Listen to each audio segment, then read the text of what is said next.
আসসালামু আলাইকুম। সবাই কেমন আছেন? আশা করি সবাই ভালো আছেন। আজ আপনাদের জন্য নিয়ে এসেছি গল্পের ৮ নম্বর পর্ব। আশা করি গল্পটা আপনাদের ভালো লাগবে। তাহলে চলুন শুরু করা যাক। কিভাবে এলাম সেটা আমি জানি না, আর কয়দিন ধরে আছি সেটাও জানি না। জ্ঞান ফেরার পর চারপাশে দেখে আবার চোখ বন্ধ করে শুয়ে রইলাম, কারণ হাতে খুব ব্যথা করছে, তার সাথে মাথাটাও। এমন সময় দীপা কেবিনে প্রবেশ করে। কেউ আসার পায়ের শব্দ পেয়ে আমি চোখ খুলে তাকালাম। দেখি দীপা দাঁড়িয়ে আছে আমার থেকে ৩ হাত দূরে। আমার জ্ঞান ফেরাতে সে যেন একটা স্বস্তির নিঃশ্বাস ফেলে। তার চোখ দুটো ছলছল করে ওঠে। হঠাৎ সে দৌড়ে এসে আমার বুকে ঝাঁপিয়ে পড়ে। আমাকে দু হাতে শক্ত করে জড়িয়ে ধরে হাউমাউ করে কান্না করতে লাগলো। এসব দেখে তো আমি পুরোই অবাক। আমি কখনো কল্পনা করিনি দীপা আমার জন্য এভাবে কান্না করবে। বিস্ময়ে অবাক হয়ে ওর দিকে তাকিয়ে রইলাম। আমি কাঁপা কাঁপা হাতে ওর মাথা আমার বুকের সাথে চেপে ধরলাম। কথা বলতে ইচ্ছে করছে না আমার, কিন্তু তারপরও বলতে হচ্ছে। আমি বললাম, কি হয়েছে তোমার? তুমি এভাবে কাঁদছো কেন? তোমাকে কেউ কিছু বলেছে? দীপা কিছু না বলে শুধু কান্না করে যাচ্ছে। আমি ওর মাথায় হাত বুলিয়ে দিতে দিতে বললাম, এই দীপা, কি হয়েছে বলবে তো? দেখো লক্ষ্মীটি, কান্না বন্ধ করো, এটা হসপিটাল, লোকে দেখলে কি বলবে বলো তো? দীপা আরো বেশ কিছুক্ষণ কান্না করে নিজেকে সামলে নিল। তারপর আমার বুক থেকে মাথা তুলে আমার চোখে চোখ রাখে। ওর চোখে চোখ পড়তে আমার ভেতরটা দুমড়ে মুচড়ে ছিঁড়ে যাচ্ছে। এই কি অবস্থা হয়েছে মেয়েটার? চোখের নিচে কালি জমাট বেঁধেছে, ঠোঁটগুলো ফেটে সাদা সাদা হয়ে গেছে, চুলগুলো উস্কো খুস্কো, চেহারায় মলিনতা ছাপ ফুটে উঠেছে। আমি ওর হাত শক্ত করে ধরে বললাম, এই তোমার কি হয়েছে বলো তো? তোমাকে এমন দেখাচ্ছে কেন? সবকিছু ঠিক আছে তো?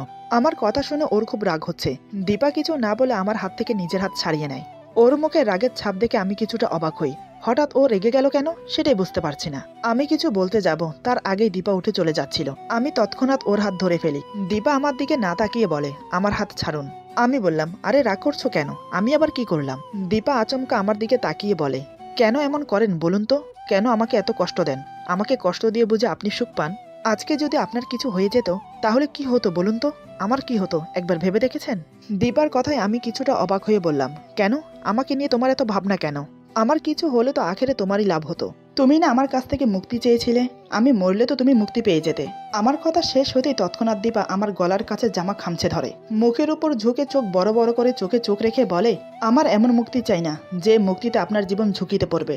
আপনাকে পথ থেকে সরিয়ে আমি নিজের মুক্তি চাইব, সেটা আপনি ভাবলেন কি করে? আমি আপনার দাসীগিরি করতে রাজি আছি, কিন্তু আপনার মৃত্যু কামনা আমি কখনোই করব না। আপনি জানেন এই কয়দিন আমার উপর দিয়ে কি গেছে? আপনি জানবেন কি করে? ৩ দিন ধরে তো বেহুশ হয়ে পড়ে আছেন। আমি বিস্ময়ে অবাক হয়ে ওর চোখের দিকে তাকিয়ে রইলাম। আমাকে হারানোর ভয় ওর চোখে মুখে স্পষ্টভাবে ফুটে উঠেছে। সে যতই মুখে বলুক না কেন, আমাকে সে সহ করতে পারে না, কিন্তু মনে মনে সে আমাকেই কামনা করে। আমি ওর চোখে চোখ রেখে বললাম, কেন? আমি মরলে তুমি খুশি না? দীপা আমার মুখ চেপে ধরে বলে, চুপ, একদম চুপ। মরার কথা আরেকবার বললে ঠোঁট সেলাই করে দেব, হাত পা ভেঙে ঘরে বসিয়ে রাখবো, আবার যেন মুখ দিয়ে মরার কথা বের না হয়। দীপার এই রূপ আমার অচেনা। তখনও ওর চোখ থেকে টপ টপ করে জল পড়ছে আমার মুখের উপর। এই কান্নার মানে কি সত্যি আমি বুঝতে পারছি না। দুজনেই দুজনের চোখের দিকে তাকিয়ে আছি, চোখের পলক যেন আর পড়ে না। দীপা তখনও আমার জামা খামচে ধরে মুখে হাত চাপা দিয়ে ঝুঁকে আছে। এমন সময় নার্স প্রবেশ করলো কেবিনে। দীপা তৎক্ষণাৎ আমাকে ছেড়ে দিয়ে সোজা হয়ে দাঁড়ায়। নার্স আসতেই সে বলে, নার্স আপনি ওনাকে দেখুন, আমি স্যুপটা নিয়ে আসি। এই বলে দীপা কেবিন থেকে বেরিয়ে গেল। দীপা বেরিয়ে যেতেই আমি নার্সকে জিজ্ঞেস করলাম, আচ্ছা নার্স, আমি হসপিটালে কয়দিন ধরে আছি, আর আমাকে নিয়ে এলো কে? আমাকে একটু সব খুলে বলবেন? নার্স বলে, আমি আপনাকে কি বলবো? আমার থেকে ভালো মনে হয় ডাক্তার ওমর বলতে পারবে। কিছুক্ষণ পর ডাক্তার ওমর আসবে, তখন না হয় সব জেনে নেবেন। ডাক্তার ওমরের কথা শুনে আমি কিছুটা অবাক হলাম। অপেক্ষায় থাকলাম ডাক্তার ওমরের জন্য। কিছুক্ষণ পর দীপা ফিরে এলো আমার জন্য স্যুপ নিয়ে। দীপা আসার পর নার্স চলে গেল মানে দীপা চলে যেতে বলেছে। দীপা স্যুপের বাটি রেখে আমাকে হেলান দিয়ে বসালো। তারপর আমার পাশে বসে আমাকে স্যুপ খাইয়ে দিতে লাগলো। আমি এক দৃষ্টিতে ওর দিকে তাকিয়ে স্যুপ খেতে লাগলাম। মনে মনে ভাবছি, সত্যি বউ থাকলে ফায়দা আছে। কি সুন্দর হাতে তুলে খাইয়ে দিচ্ছে, ভাবা যায়। মাঝে মাঝে নিজেকে খুব লাকি মনে হয়। দীপা কোনো কথা না বলে আমাকে স্যুপ খাইয়ে দিচ্ছে শুধু। আমি বললাম, বলছিলাম কি, তোমার রাগটা কমেছে? দীপা আমার দিকে ম্যানম্যানি চোখে তাকালো। ওর চোখ দেখে বুঝলাম যে এখনো রাগ কমেনি। আমি বললাম, ঠিক আছে, বলতে হবে না। এই বলে আবার স্যুপ খেতে লাগলাম। দীপা আমাকে স্যুপ খাইয়ে মেডিসিন খাইয়ে আবার শুইয়ে দিল। কিছুক্ষণ পর ডাক্তার ওমর আসে। ডক্টর ওমরকে দেখে দীপা কেবিন থেকে বেরিয়ে যায়। ওর মুখটা খুবই গম্ভীর ছিল। ডক্টর ওমর যা বোঝার বুঝে গেল। তিনি মুচকি হেসে আমাকে বলে, অনেক অভিমান করে আছে তাই না? আমি বললাম, অনেক রেগে আছে। ডক্টর ওমর বলে, এটাই স্বাভাবিক বাবা, এই 3 দিন মেয়েটা তোমার জন্য অনেক করেছে। সত্যি বাবা, ভাগ্য করলে এমন বউ পাওয়া যায়। তুমি খুব লাকি, ওর মতো স্ত্রী পেয়েছো। তুমি জানো ও তোমাকে হসপিটালে নিয়ে এসেছে, এই 3 দিন তোমার সেবা করেছে, রাত দিন 24 ঘন্টা তোমার পাশে বসেছিল, 1 মিনিটের জন্য বাসায় যায়নি। আমার মনে হয় তোমার জন্য কান্না করতে করতে ওর চোখের পানি শুকিয়ে গেছে। সবচাইতে বড় কথা কি জানো, ওর রক্ত তোমার শরীরে বইছে। তোমার রক্তের গ্রুপ আমাদের হসপিটালে ফুরিয়ে গিয়েছিল, তখনই তোমার স্ত্রী নিজের রক্ত দিয়েছে। আমি নিতে চাইনি, কারণ মেয়েটি এমনিতেই দুর্বল। ওর থেকে রক্ত নেওয়া মানে ওকে বিপদের দিকে ঠেলে দেওয়া। অনেক পীড়াপিড়িতে আমি বাধ্য হয়েছি ওর থেকে রক্ত নিতে। কিন্তু মেয়েটা 1 পাউন্ডের জায়গায় 1.5 পাউন্ড রক্ত দিয়েছে।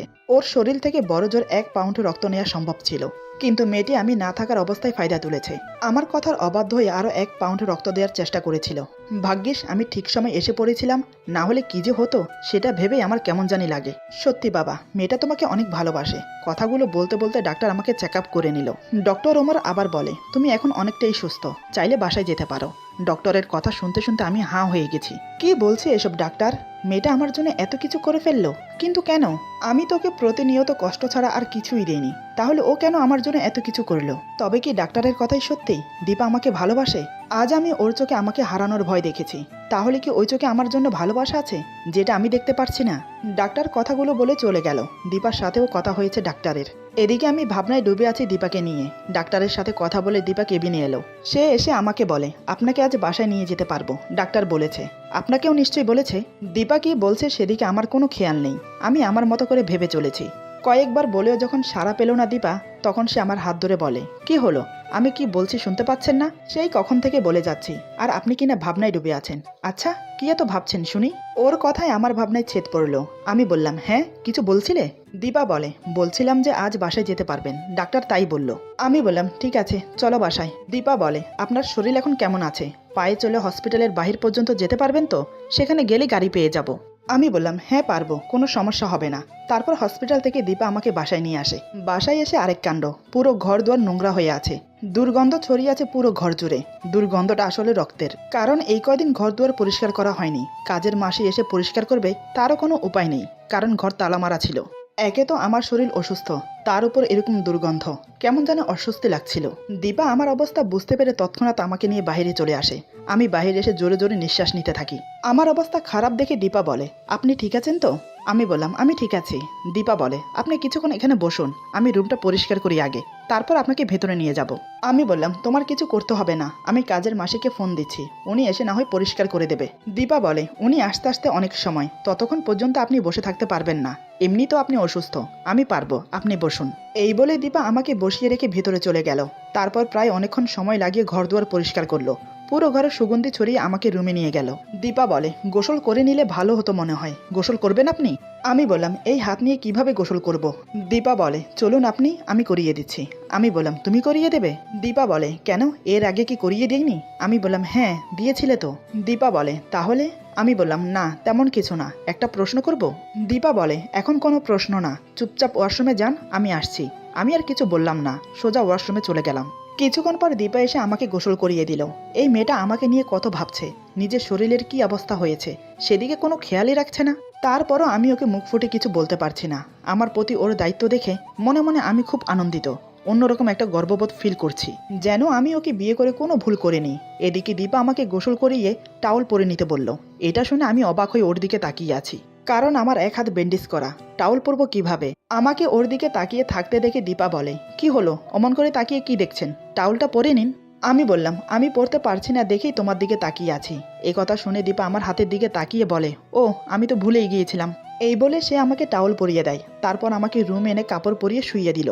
আমি বললাম, তুমি আমার কথা ছাড়ো, নিজেকে নিয়ে একটু ভাবো, এই কয়দিন তোমার কি অবস্থা হয়েছে তুমি একটু আয়নায় দেখেছো? যাও ফ্রেশ হয়ে আসো। দীপা আমার গায়ে পাতলা চাদর মেলে দিতে দিতে বলে, আমার এখনো কাজ বাকি আছে, সেগুলো শেষ করে তারপর গোসল করব। আমি বললাম, আবার কি কাজ বাকি আছে? দীপা বলে, দুপুর হয়ে এলো, আপনার জন্য রান্না করতে হবে না? খাবার না খেলে ওষুধ কিভাবে খাবেন? আমি বললাম, কিছু করতে হবে না, আমি বাইরে থেকে খাবার আনিয়ে দিচ্ছি। দীপা বলে, তার কোনো দরকার নেই, এই অবস্থায় বাইরের মশলাদার খাবার খাওয়ার কোনো প্রয়োজন নেই, তার চেয়ে বরং আমি রান্না করে দিচ্ছি। আমি বললাম, এখন কি আমাকে তোমার কথা মতো চলতে হবে? দীপা বিছানায় ভর দিয়ে আমার সামনে ঝুঁকে বলে, যদি বলি তাই? ওর কথা শুনে আমি ওর দিকে তীক্ষ্ণ দৃষ্টিতে তাকালাম। দীপা কিছুটা ঘাবড়ে গিয়ে বলে, না মানে আমি সেটা বলছি না, বলছি যতদিন অসুস্থ থাকবেন ততদিন বাইরের কোনো খাবার খেতে পারবেন না। আমি বললাম, ঠিক আছে তুমি যা বলবে তাই হবে, কিন্তু এখন তোমার বাসায় যাওয়া উচিত, নিজের খেয়াল রাখা উচিত। সেই সব না করে তুমি আমার জন্য কেন পড়ে আছো? তুমি বরং বিকেলের দিকে বাসায় যাও, তোমার মা নিশ্চয় চিন্তা করছে তোমার জন্য। দীপা বলে, সে চিন্তা আপনাকে করতে হবে না, আমি বাসায় ফোন দিয়ে যা বলার বলে দিয়েছি। আমি কিছুটা অবাক হয়ে বললাম, যা বলার বলেছো মানে? কি বলেছো তুমি? দীপা বলে, কেন ভুলে গেছেন নাকি? যেমনটা আপনি শিখিয়ে দিয়েছিলেন আমাকে, আমি ঠিক তেমনটাই বলেছি। আমি বললাম, তোমার মা রাজি হয়েছে? দীপা বলে, অনেক কষ্টে রাজি করিয়েছি। আমি বললাম, তাহলে তুমি 1 বছরের জন্য আমার। দীপা বলে, তাই ধরে নিন। আমি কিছু বলতে যাব তার আগে দীপা বলে, না, আপনার সাথে কথা বলে সময় নষ্ট করার কোনো ইচ্ছে আমার নেই, আমার এখনো হাতে অনেক কাজ বাকি আছে। এই বলে দীপা চলে যাচ্ছিল। আমি ওর হাত ধরে বললাম, আর একটু থাকো না, এখনই চলে যাবে? দীপা বলে, আমি কোথাও যাচ্ছি না, রান্নাঘরে যাচ্ছি। আপনি যেভাবে বলছেন মনে হচ্ছে আমি আপনাকে ছেড়ে বাসায় চলে যাচ্ছি। আমি বললাম, তেমন কিছুই না, আমি জানি তুমি রান্নাঘরে যাচ্ছ, কিন্তু তারপর একটু বসো না। এই বলে ওকে টেনে আমার পাশে বসিয়ে দিলাম। দীপা একদম আমার বুক ঘেঁষে বসেছে, ওর হাত আমি ধরে রেখেছি। আমি ওর দিকে তাকিয়ে থাকলেও সে আমার দিকে না তাকিয়ে অন্যদিকে তাকিয়ে আছে। আমি বললাম, এই দীপা, ওই দিকে ফিরে আছো কেন? আমার দিকে তাকাও। দীপা বলে, যা বলার বলুন না, এখানে তো দেখা দেখির কি আছে? আমি বললাম, এমন করে কথা বলছো কেন? আমার দিকে ফিরে বসলে সমস্যা কোথায়? দীপা আমার দিকে তাকিয়ে বলে, এই তো তাকিয়েছি, এবার বলুন কি বলবেন। আমি বললাম, আমার চোখে চোখ রাখো। দীপা আমার কথা মতো আমার চোখে চোখ রাখে। দুজন দুজনের দিকে অবাক হয়ে তাকিয়ে রইলাম। মুখের ভাষা হারিয়ে গেছে, দুজনের চোখে চোখেই যেন কথা হচ্ছে। দীপা খুব নরম সুরে বলে, কিছু বলবেন? ওর হাত শক্ত করে ধরে আমি বললাম, তোমাকে বলার অনেক কথা আছে, কিন্তু তুমি কাছে আসলেই কিছু বলতে পারি না। তারপর একটা প্রশ্ন করার ছিল, সত্যি করে জবাব দেবে তো? দীপা সেইভাবেই তাকিয়ে বলে, জানা থাকলে অবশ্যই দেব, বলুন কি জানতে চান? আমি বললাম, তুমি আমাকে ভালোবাসো? কথাটা শোনার সাথে সাথে দীপার মাঝে পরিবর্তন লক্ষ্য করলাম। যে মুখে এতক্ষণ রোমান্টিকতা ছিল, সেই মুখে এখন বিরক্ত আর রাগের ছাপ। সে নিজের হাত ছাড়িয়ে নিয়ে বলে, ভালোবাসা? তাও আপনার মতো একজন মানুষের সাথে? আপনি ভাবলেন কি করে? ভালোবাসার মানে বোঝেন? ভালোবাসা যাত্রার সাথে হয় না, আপনার সাথে তো একদমই না। ওর কথায় আমি খুব কষ্ট পেলাম। সত্যি কি আমি এতটাই জঘন্য, এতটাই খারাপ যে ওর ভালোবাসা পাওয়ার যোগ্য না? আমি আর কিছু না বলে অন্যদিকে মুখ করে শুয়ে রইলাম। দীপা হয়তো বুঝতে পেরেছে আমি মনে কষ্ট পেয়েছি, তাই সে আমাকে কিছু না বলে উঠে চলে গেল। রুম থেকে বেরিয়ে দরজার আড়ালে থেকে আমাকে দেখতে লাগলো। সে মনে মনে বলে, আমি আপনাকে ভালোবাসি কিনা জানি না, তবে আপনার কষ্ট আমি সহ করতে পারি না। আপনার মলিন মুখ আমার ভালো লাগে না। আমি আপনাকে কষ্ট দিতে চাই না, আপনাকে ছাড়া একাও থাকতে পারি না। আপনাকে আমার ভালো লাগে, ইচ্ছে করে সারাদিন আপনার ওই মিষ্টি মুখটা দেখি। এরই নাম যদি ভালোবাসা হয় তাহলে তাই সই। হয়তো আমি এ জীবনেও বলতে পারবো না আমি আপনাকে ভালোবাসি। এসব ভেবে সে রান্নাঘরে চলে গেল। প্রায় আধা ঘন্টা পর রান্না শেষ করে গোসল করে নিল। মাথায় এখনো টাওয়াল জড়ানো আছে, তারপরও চুলের পানি পরে জামাটা হালকা হালকা ভিজে গেছে। আমি তখনও চোখ বন্ধ করে শুয়েছিলাম। দীপার ডাকে চোখ খুলে ওর দিকে তাকালাম। আলাদা একটা সৌন্দর্য ফুটে উঠেছে ওর মাঝে। হলুদ কালারের একটা থ্রি পিস পরেছে, বেশ মানিয়েছে ওকে। তার থেকে বড় কথা হলো সে ওড়না নিতে ভুলে গেছে। আমার চোখ বারবার ওর বুকে আটকে যাচ্ছে। এদিকে দীপা এসে আমাকে বিছানায় হেলান দিয়ে বসানোর জন্য ব্যস্ত হয়ে পড়ল। আমি হাঁ করে ওর বুকের দিকে তাকিয়ে আছি, সেদিকে দীপার কোনো খেয়াল ছিল না। হঠাৎ চোখ পড়লো আমি ওর দিকে তাকিয়ে আছি, তাও আবার চোখ বড় বড় করে ওর বুকের দিকে। দীপা তৎক্ষণাৎ বুকের দিকে তাকিয়ে দেখে ওড়না নেই। সে আমাকে ছেড়ে দৌড়ে গিয়ে ওড়না পরে নিল। এটা দেখে আমি হাসবো না রাগ করব বুঝতে পারছি না। সে ওড়নাটা ভালো করে পরে আমার দিকে রাগিতে দৃষ্টিতে তাকায়। আমি মুচকি হেসে বললাম, এখানে রাগ করার কি আছে? তুমি এমন রিয়েক্ট করছো যেন আমি এই প্রথম তোমাকে দেখছি। দেখো, তোমার প্রতিটা অঙ্গ প্রত্যঙ্গ আমার নখদর্পণ। তোমার কোথায় কয়টা তিল আছে তা আমি তোমাকে বলে দিতে পারবো। যেটা ঢাকার জন্য তুমি ওড়না ব্যবহার করছো সেটা আমি ধরে ছুঁয়ে সবভাবে ইউজ করেছি, তাই ওড়না দিয়ে ঢাকার কোনো প্রয়োজন নেই। তার চেয়ে বড় কথা, আমি তোমার স্বামী, আমি তোমাকে ওড়না ছাড়া কেন, খালি গায়ে দেখলেও কোনো সমস্যা হবে না। দীপা বলে, সত্যি আপনি একটা ফাজিল লোক, আপনার মুখে কিচ্ছু আটকায় না, লজ্জা শরম কিছু নেই আপনার। আমি বললাম, বারে, যা সত্যি তাই তো বললাম, এখানে খারাপ হওয়ার কি আছে? আমি তো আমার স্ত্রীকে বলেছি, তাই না? দীপা বলে, আপনি এমনিতেও বেশি বেশি কথা বলেন। এই বলে সে রান্নাঘরে চলে গেল আমার জন্য খাবার আনতে। আমি ওর চলে যাওয়ার দিকে তাকিয়ে হাসলাম। মনে মনে বললাম, দীপা তুমি যতই বলো আমাকে ভালোবাসো না, কিন্তু আমি বেশ বুঝতে পারছি তুমি আমাকে ভালোবাসো। আমার প্রতি তোমার ভালোবাসা না থাকলে আমার জন্য এত কিছু করতে না, এত যত্ন নিতে না। এসবই ভাবছি, এমন সময় দীপা এলো আমার জন্য খাবার নিয়ে। নিজ হাতে খুব যত্ন করে খাইয়ে দিল আমাকে। তারপর মেডিসিন খাইয়ে দিয়ে সে নিজেও খাবার খেয়ে নিল। সকালের মাথা ব্যথাটা এখন আবার একটু একটু ফিল করছি। দীপা খাবার শেষ করে সবকিছু পরিষ্কার করে রুমে এলো। আমি বললাম, আমার না খুব মাথা ব্যথা করছে, একটু টিপে দেবে?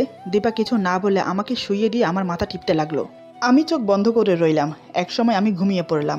এদিকে দীপা আমার মাথা টিপতে টিপতে আমার পাশেই ঘুমিয়ে পড়ল। ওর মাথা আমার কপালের সাথে ঠেস দিয়ে হেলান দিয়ে শুয়ে আছে। তাতেই ওর মুখের গরম নিঃশ্বাস আমার চোখে মুখে পড়ছে। এতো করে আমার ঘুম ভেঙে গেল। চোখ খুলে দীপাকে আবিষ্কার করে আমার উপর, আমার কপালের উপর মাথা রেখে শুয়ে আছে। ওকে ডাকতে মন চাইল না, না জানি আমার জন্য কত রাত না ঘুমিয়েছিল। আমি আস্তে করে ওকে আমার বুকে টেনে নেই, অমনি সে আমাকে শক্ত করে জড়িয়ে ধরে। সে যে আমাকে ঘুমের মাঝেই জড়িয়ে ধরেছে আমি বেশ বুঝতে পারছি। আমিও কিছু না বলে ওকে শক্ত করে জড়িয়ে ধরলাম। এই 3 দিন আমি ওকে একটুও আদর করিনি। ইচ্ছে করছে খুব আদর করি, কিন্তু দীপা সেটা টের পেলে এক্ষুনি উঠে চলে যাবে। কারণ একটাই, আমার শরীর অসুস্থ। এই অসুস্থ শরীর নিয়ে এসব করা বারণ। আরও নানান রকমের কথা শোনাবে সে আমাকে। তাই ওকে না জাগিয়ে আস্তে আস্তে আদর করাটাই বেটার হবে এই ভেবে শুরু করে দিলাম। প্রথমে ওর কপালে আলতো করে একটা চুমু খেলাম, তারপর ওর দু চোখে, গালে, অবশেষে ওর ঠোঁটে ঠোঁট ডুবিয়ে দিলাম। ওর নিচের ঠোঁটে হালকা কামড় দিয়ে চুষতে লাগলাম। ইচ্ছে করছে জোরে একটা কামড় দেই, কিন্তু জেগে যাওয়ার ভয়ে দিলাম না। আমার দু হাত দিয়ে ওর বুকে, পিঠে আর নাভিতে বুলাতে লাগলাম। হঠাৎ ওর নাভির গভীরে আঙ্গুল দিয়ে খোঁচা দিতে সে নড়ে উঠে আমাকে শক্ত করে জড়িয়ে ধরে। আমি আবার ওর বন্ধ চোখের দিকে তাকিয়ে ওর ঠোঁট জোড়া চুষতে শুরু করলাম। এর থেকে বেশি কিছু করতে পারছি না, যদি জেগে যায় তাহলে সর্বনাশ। এভাবে একটু একটু করে অনেকক্ষণ আদর করলাম। যখন দেখলাম আমার অবস্থা খুবই খারাপ, এখন ওকে আমার চাই, তখন নিজেকে সরিয়ে অন্যদিকে ফিরে শুয়ে পড়লাম। এছাড়া আর কোনো উপায় ছিল না, কারণ এই কয়দিন মেয়েটা আমার জন্য অনেক কষ্ট করেছে। ঠিক মতো ঘুমিয়েছে কিনা তাও জানি না, তাই মন সাই দিল না, নিজেকে অনেক কষ্টে আটকে রাখলাম। এদিকে সন্ধ্যা পেরিয়ে রাত হয়ে যাচ্ছে, কিন্তু দীপা উঠছে না। এখনও সে আমার পাশে শুয়ে ঘুমোচ্ছে, কিন্তু ওকে দেখে দেখে আমার লোভ হচ্ছে ওকে কাছে পাওয়ার জন্য। কি যে করি ভেবে পাচ্ছি না। ডাকবো মেয়েটাকে? আমার যে একা একা জেগে থাকতে ভালো লাগছে না। না, ডেকেই দেখি ওঠে কিনা। এই ভেবে ওকে ডাকতে লাগলাম। দীপা, এই দীপা, ওঠো, রাত হয়ে গেছে। কিন্তু আমার ডাকে সে উঠল না, উল্টো আমাকে জড়িয়ে ধরলো। আমিও আর না ডেকে ওকে জড়িয়ে ধরলাম। এবার খুব শক্ত করে জড়িয়ে ধরলাম। শুধু তাই নয়, খুব জোরে জোরে ওর ঠোঁটে কিস করতে লাগলাম। পাগলের মতো ছোট ছোট কামড় দিতে থাকি। শক্ত করে দীপার চুলের মুঠি ধরে ওর গলায় মুখ ডুবিয়ে দিলাম। আমার এই পাগলামোতে দীপার ঘুম ভেঙে যায়, কিন্তু আমার এই কাণ্ড দেখে দীপা অপ্রস্তুত হয়ে পড়ে। সে আমাকে কি বলবে ভেবে পাচ্ছে না। কিছুটা সময় নিল নিজেকে সামলে নিতে। দীপা বলে, এই আপনি কি করছেন? আপনি না অসুস্থ? এখন এসব কিছুই হবে না, ছাড়ুন বলছি। আমি বললাম, এমন করো না প্লিজ, একটু আদর করি, কথা দিচ্ছি বেশি সময় লাগবে না। দীপা রাগিত সুরে বলে, একদম না, আগে সুস্থ হন, তারপর দেখা যাবে। এখন আমাকে ছাড়ুন, আমি আপনার জন্য কফি বানিয়ে নিয়ে আসি। দীপার কথা শুনতে বাধ্য হলাম, নিজের জন্য না, শুধু দীপার মলিন মুখটার দিকে তাকিয়ে। সে যে খুবই ক্লান্ত, খুবই দুর্বল, সেটা সে মুখে প্রকাশ না করলেও তার মুখ দেখে স্পষ্ট বোঝা যাচ্ছে। দীপাকে ছেড়ে দিতে সে উঠে গেল, ওয়াশরুমে চলে গেল ফ্রেশ হতে। ফ্রেশ হয়ে এসে রান্নাঘরে চলে গেল কফি বানাতে। দীপার এমন গৃহিণী গৃহিণী ভাব দেখে আমার কাছে বেশ ভালো লাগছে। আমার এমন মনে হচ্ছে আমি সত্যি সত্যি সংসার করছি। সত্যি সত্যিই তো বটে। বিয়ে করলাম তাকে মিথ্যে মিথ্যে, মাঝে মাঝে নিজের ভুল ধারণার জন্য নিজের উপরেই হাসি আসে। কিছুক্ষণ পর দীপা এলো 2 কাপ কফি নিয়ে। আমাকে 1 কাপ দিয়ে নিজে অন্য কাপটি নিয়ে বসে পড়লো খাটের এক পাশে। দুজন গল্প করতে করতে কফি শেষ করলাম। ঘরে বসে থাকতে আর ভালো লাগছে না। দীপাকে বললাম, এই দীপা, বলছিলাম কি চলো না ছাদে যাই। দীপা বলে, একদম না, আজ মাত্র হসপিটাল থেকে এসেছেন, এখন এদিক ওদিক একদম ঘোরাঘুরি চলবে না, চুপচাপ কফি শেষ করে শুয়ে থাকুন। আমি একটু বিরক্ত নিয়ে বললাম, আচ্ছা তুমি এমন কেন? এটা করবে না, ওটা করবে না, তোমাকে আদরও করতে দিলে না, এভাবে কি ঘরে বসে বসে সময় কাটানো যায়? দীপা বলে, কেন, আপনার কি হাইডুডু খেলতে ইচ্ছা করছে? হাইডুডু খেলবেন? হসপিটালে 3 দিন অজ্ঞান হয়ে পড়ে থেকে শরীরের শক্তি নিশ্চয়ই দ্বিগুণ হয়েছে, তাই না? আমি বললাম, আরে আমি এমন কি বললাম যার জন্য তুমি এমন করছো? একটু ছাদেই তো যেতে চেয়েছিলাম, তার জন্য এমন কথা শোনাতে হয়? ঠিক আছে, নিয়ে যেতে হবে না। এই বলে মুখ গুমরা করে উল্টো দিকে ফিরে বসে রইলাম। দীপা বুঝতে পারলো আমি রেগে গেছি। সে কি যেন ভেবে বলে, ঠিক আছে চলুন, অমন করে রাগ করে থাকতে হবে না। আমি বললাম, আমি যাব না। তখন বললাম, নিয়ে গেলে না, এখন আর যাব না। দীপা বলে, ভেবে দেখুন যাবেন কিনা। বাইরে কিন্তু পূর্ণিমার চাঁদের আলো ঝলমল করছে, হালকা বাতাস বইছে, তার সাথে ঝোনাকি পোকারা উড়ে উড়ে খেলা করছে। পরিবেশটা খুবই মনোরম, এখন বলুন যাবেন কিনা। ওর কথা শুনে এমন মনোরম পরিবেশ না দেখে হাতছাড়া করতে চাইলাম না, তাই রাজি হয়ে গেলাম। দীপা আমাকে নিয়ে ছাদে গেল। সেখানে আগে থেকে চেয়ার টেবিল পাতা ছিল, কারণ মাঝে মাঝে আমার বন্ধুরা এখানে আসে, তখন ওদেরকে নিয়ে ছাদে এসে আড্ডা দিই, তাই এই চেয়ার টেবিলের ব্যবস্থা। দীপা আমাকে একটা চেয়ারে বসিয়ে দিল, তারপর সে একটা চেয়ার টেনে আমার সামনাসামনি বসলো। সত্যি পরিবেশটা বেশ মনোরম, দেখে পরানটা জুড়িয়ে গেল। তারপর আমার বউ আমার সাথে আছে, এমন মুহূর্ত উপভোগ করার মতোই বটে। দীপা বলে, ছোট বাচ্চার মতো ছাদে আসার জন্য বায়না ধরেছেন, এখন খুশি? আমি বললাম, ছাদে বুঝি ছোট বাচ্চারা আসে, বড়রা আসে না? আর আমি কোন অ্যাঙ্গেল থেকে ছোট বাচ্চা শুনি? দীপা বলে, ছোট বাচ্চা না হলেও তো ছোট বাচ্চার মতো মুখ ফুলিয়ে বসেছিলেন ছাদে আসার জন্য, তাই তো নিয়ে এলাম। আমি বললাম, আমি মুখ ফুলিয়ে বসে থাকি তাতে তোমার কি? তোমার কেন এত দরদ উতলে পড়ছে আমার জন্য? আমি তোমার কে হই বলো তো? দীপা বলে, আপনি আমার কেউ হন না, তবে কাগজে কলমের স্বামী, তাই একটু দরদ দেখাচ্ছি। আমি বললাম, হসপিটালে আমার বুকে ঝাঁপিয়ে পড়ে কান্না করেছিলে কেন? আমি তো তোমার কেউ না, তাহলে? দীপা বলে, মানবতা বুঝলেন, মানবতা। আমি আপনার প্রতি একটু সহানুভূতি দেখাতে চেয়েছিলাম, তাই একটু কান্নার ড্রামা করলাম। ওর কথা শুনে আমার রাগ হচ্ছে। আমি ওকে ঝাঁঝিয়ে বললাম, ওটা কোনো ড্রামা ছিল না। তখন যে তুমি আমার জন্য কান্না করেছিলে, সেটা আমি তোমার চোখ মুখ দেখেই বুঝতে পেরেছি। তোমার চোখে মুখে আমাকে হারানোর ভয় ফুটে উঠেছিল, সেটা তুমি যতই মুখে অস্বীকার করো, তবে আমার চোখে তুমি ফাঁকি দিতে পারবে না। আমার কথার কোনো উত্তর নেই দীপার কাছে, তাই সে আমার কথা এড়িয়ে যাওয়ার জন্য বলে, আমার বয়েই গেছে আপনার জন্য কান্না করতে। এই বলে সে চেয়ার থেকে উঠে ছাদের অপর প্রান্তে চলে গেল, আরেকটু এখানে বসলে যে দুজনের মাঝে ঝগড়া শুরু হয়ে যাবে সেটা ভেবে। এদিকে আমারও ভালো লাগছে না বিদায় উঠে দাঁড়ালাম। হঠাৎ দীপা এসে যা করলো তা দেখে আমি হতভ্রম্য হয়ে গেলাম। হঠাৎ এমন কেন করলো সেটাই বুঝতে পারছি না। মাঝে মাঝে মেয়েটিকে আমি সত্যি বুঝে উঠতে পারি না। এরপর যা হলো, আজকের গল্প এখানে সমাপ্ত। গল্পের বাকি অংশ পেয়ে যাবেন আগামী পর্বে। আশা করি গল্পটা আপনাদের ভালো লাগবে। সবাই ভালো থাকবেন, সুস্থ থাকবেন। আল্লাহ হাফেজ।